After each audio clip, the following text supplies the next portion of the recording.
We have to move. Now. Which way? The fire's everywhere. There! That way! Push! The first explosion tore the sky open like a wound, and in that single violent second, Owen Mercer realized he might never see his daughter again. The yacht had been laughter and clinking glasses only minutes before, now it was smoke, fire, and the roar of panic. Burning fuel spread across the surface of the ocean in long, terrifying streaks, turning the bright blue afternoon into a scene that looked like the end of the world. Owen hit the water hard, salt filling his mouth, his ears ringing as debris rained down around him.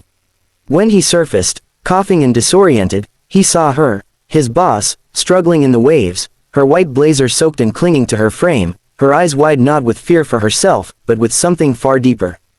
Before we go any further, if you believe in kindness, second chances, and the quiet strength of the human heart, take a moment to like, comment, share, and subscribe to And Stories. Your support keeps stories like this alive. Owen had never imagined that a routine corporate retreat would end with him fighting to stay alive beside the very woman who had nearly cost him his job. Vivian Hale was known throughout the company as the Ice Queen of Hale Dynamics, a sharp-minded executive who measured people in productivity charts and quarterly profits. She had inherited the company after her father's sudden passing and transformed it into a powerhouse, but at a cost. Employees respected her, but they did not know her. Owen had felt her icy precision firsthand when she'd called him into her office 3 weeks earlier and questioned his commitment after he left work early to attend his daughter's school recital. Being a single father had not been part of Owen's original life plan. When his wife Mara passed away from a sudden illness 3 years earlier, the world had tilted on its axis. Every morning since then had been an exercise in balance, packing lunches, braiding 8-year-old Hazel's unruly hair, rushing to meetings, checking homework at night. He carried exhaustion like a permanent shadow, but he carried love more fiercely. Hazel was his entire world. He kept her photo tucked inside his wallet, creased at the edges from being held too often. Now, as the yacht burned behind them under the harsh midday sun, that small photo was the only thing in his pocket that hadn't been lost. Owen swam toward Vivian without thinking. Training from his college lifeguard days returned in fragments as he reached her just as a wave pushed her under. He grabbed her arm and pulled her back to the surface. Her normally flawless hair hung heavy and tangled around her shoulders, and a thin line of blood traced down from her temple, diluted pink by the sea.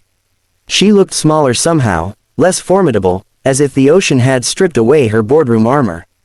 They clung to a floating piece of wreckage, what looked like part of a door, kicking steadily away from the spreading fire. Smoke rose into the clear sky in thick black columns, but there were no rescue boats in sight. The radio on the yacht had crackled with static after the explosion, and Owen knew that help might take hours. Or days. The island appeared as a dark green smudge on the horizon, close enough to offer hope but far enough to demand strength neither of them was sure they had left. Owen adjusted their grip on the debris and told Vivian to conserve her energy. The sun was merciless, climbing higher as they began the slow, desperate journey toward land. His muscles burned, and each breath tasted like salt and fear, but he focused on Hazel's face. He imagined her waiting at home with Mrs. Donnelly from next door, probably asking when Daddy would be back. He had promised to return by Sunday. They reached the island just past midday, collapsing onto the warm sand. Like survivors in a forgotten world, the beach stretched in a gentle curve, framed by dense palm trees and jagged rocks. The air smelled of salt and greenery, alive and indifferent to their ordeal. Owen lay on his back, staring at the endless blue sky, grateful for solid ground beneath him. Vivian rolled onto her side, coughing, her normally poised expression replaced with raw exhaustion. The first challenge was water. The irony of being surrounded by an ocean they could not drink settled heavily between them. Owen forced himself to sit up and scan the treeline. He had watched enough documentaries with Hazel to know that survival meant moving quickly. They needed shade, fresh water, and something to signal for help. Vivian tried to stand but winced sharply, her hand gripping her ankle. It was already swelling. Owen hesitated only a moment before offering his shoulder. This was the same woman who had once suggested he reconsider his priorities when he requested flexible hours. Now she leaned against him, her weight uncertain, her breath uneven. Together, they hobbled toward the shade of the palms. As the afternoon wore on, the island revealed small mercies. A shallow stream trickled through the trees not far from the beach, its water clear and cool. Owen nearly laughed with relief when he tasted it. They drank slowly, cautiously, and washed the salt from their faces. He tore a strip from his own shirt to wrap around Vivian's ankle, securing it as best he could. The wound on her temple had stopped bleeding, but her skin looked pale beneath the sun. Hours passed, and the reality of their isolation settled in. No boats appeared on the horizon. The smoke from the yacht had faded into nothing, swallowed by distance and time. Owen constructed a crude shelter from fallen branches and palm fronds, his hands blistering as he worked. Vivian watched him at first in silence, then quietly began gathering smaller sticks, her movements deliberate despite the pain. The sun began its slow descent, casting golden light across the water. It was beautiful in a way that felt almost cruel. That evening, sitting beneath their fragile shelter, Vivian broke the silence. She spoke not as a CEO, but as a woman stripped of titles. She told him about growing up in a house where achievement was the only language spoken, where love was measured in awards and expectations. Her father had built Hale Dynamics from nothing, and she had spent her life trying to prove she deserved to inherit it. There had been little room for softness, even less for failure. When her father died, grief had been swallowed by responsibility. She had hardened because she believed she had to. Owen listened, surprised by the vulnerability in her voice. He realized that the woman he had resented was perhaps just as trapped by her circumstances as he was by his. He told her about Mara, about the hospital nights and the silence afterward. He described Hazel's stubborn courage, the way she insisted on packing her own lunch even when it ended up upside down in her backpack. For the first time since the explosion, he allowed himself to feel the ache of missing his daughter, and it nearly brought him to his knees. The next day dawned bright and relentless. Hunger joined their growing list of problems. Owen managed to knock down a few coconuts with a fallen branch, and they shared the meager meal. Vivian's ankle had swollen further, making it nearly impossible for her to walk without help. Owen fashioned a crude crutch from a sturdy branch, steadying her as they explored the island's edge for any sign of passing ships. It was during the hottest part of the afternoon that Vivian's strength began to falter. The combination of dehydration, injury, and shock took its toll. She sank onto a rock near the shore, her breathing shallow. The sun glinted off the water, and for a moment, everything seemed too still. Owen felt panic rise in his chest. He had lost one person he loved to circumstances beyond his control. He refused to let another life slip away if he could help it. He carried her back to the shelter, his arms trembling under the strain. He cooled her forehead with damp cloths and forced her to sip water. Time blurred into a haze of worry. When she finally opened her eyes fully, the expression there was no longer one of authority, but of clarity. It was then that she made her final request. Her voice was faint but steady as she asked him, if she did not make it off the island, to promise something that shocked him to his core.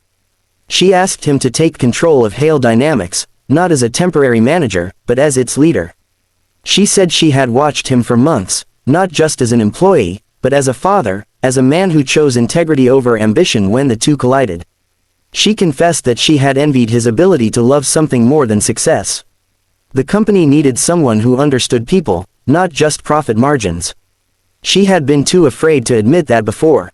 Owen stared at her, certain the fever had clouded her mind. He was a mid-level operations manager, not a CEO. He told her as much, but she shook her head slightly. Titles could be learned, she insisted. Character could not. She said that if they both survived, she would step down and restructure the company with him at the helm. If she did not, there were documents already prepared. She had written them months ago during a moment of doubt about her own direction. The board would resist, she warned, but they would listen if he stood firm. The weight of her request pressed against his chest heavier than the ocean ever had. He had always believed his world was small and defined. Hazel, his job, their modest home.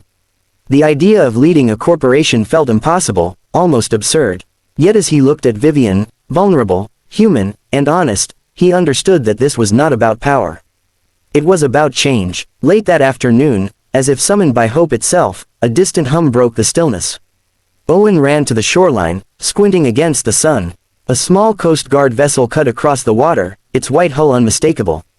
He shouted until his throat burned, waving a large palm frond in frantic arcs. Vivian dragged herself beside him, her eyes bright with disbelief. The rescue felt almost surreal. Strong hands lifted them aboard, wrapped them in blankets, offered water and reassurance.